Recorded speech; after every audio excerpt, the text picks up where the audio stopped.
দেখেছি যে শাশুড়ি কখনো মা হয় না আর বৌমা কখনো মেয়ে হয় না। আচ্ছা, যদি বলেন কথাটা কেন বলছি, দেখুন আমি পার্সোনালি আমি কিন্তু প্রচণ্ড বদরাগী একটা মানুষ।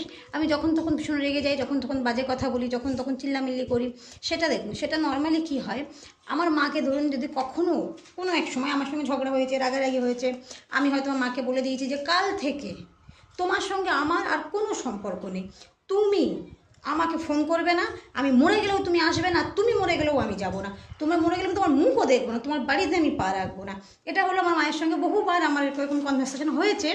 এবং সে সময় কি হয়েছে, মাও কিন্তু রাগ করে করে কী বলবো, রাগ করে ফোন কেটে দিয়ে একাকার কাণ্ড করেছে।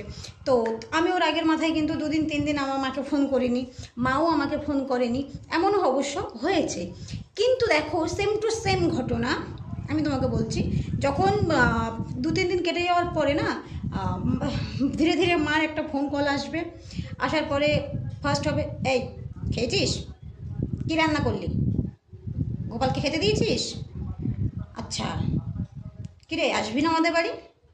তার মানে কি হলো, মা কিন্তু ব্যাপারটাকে মেকআপ করে নিল, পরের দিন অটোমেটিক আমার ফোন কল আবার মার কাছে চলে গেল, ব্যাপারটা এইভাবে কিন্তু মোটামুটি ব্যাপারটা মিটে গেল। কিন্তু সেম টু সেম ঘটনা যদি আপনি শাশুড়ির সাথে করেন না, ধরুন শাশুড়িকেও রাগ করে বলে দিলেন যে তোমার সঙ্গে আমার আজকে থেকে কোনো সম্পর্ক নেই, তুমি আমাকে ফোন করবে না, আমি তোমাকে ফোন করবো না, তুমি মরে গেলেও আমি যাবো না, আমি মরে গেলেও তুমি আসবে না, কোনো দরকার নেই। শাশুড়ির রিয়াকশান কেমন হবে? মা তো ফোন করে ফোনটা কেটে দিয়েছিল রাগ করে, শাশুড়ি কেমন রিয়াকশান দিচ্ছে, তাহলে শাশুড়ির রিয়াকশানটা তাহলে শুনে না।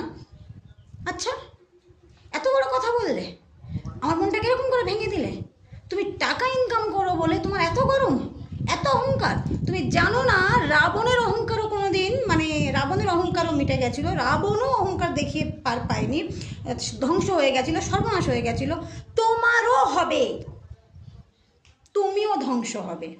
তো বন্ধুরা, এটাই হলো মা আর শাশুড়ির পার্থক্য। তো আমি বারবার বলছি, সবাইকেই বলি, মা কখনো মানে রাগ করে মেয়েকে দূরে ঠেলতে পারে না, আর শাশুড়ি কখনো আপন করে বৌমাকে কাছে টানতে পারে না। এটাই নিয়ম, শুধু আমার আপনার বলে নয়, প্রত্যেকটা ঘরে বাস্তব জীবনে এটাই নিয়ম। আর এটাকেই মানতে হবে, এটাকেই বুঝতে হবে, এটাকে নিয়েই চলতে হবে।